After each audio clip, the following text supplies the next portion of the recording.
run, we hide, we scatter. We drown ourselves in noise and pleasures of this life.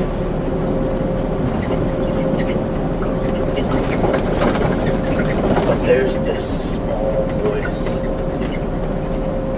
this giant voice that comes in a whisper,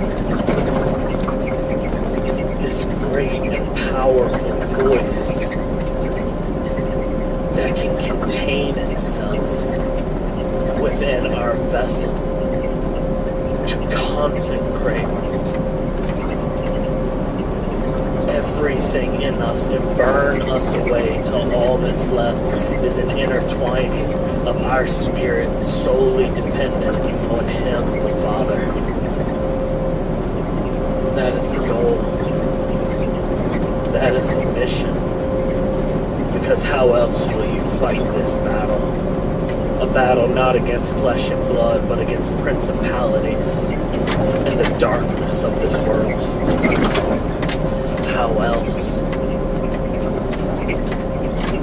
will Christ's sacrifice have meant something?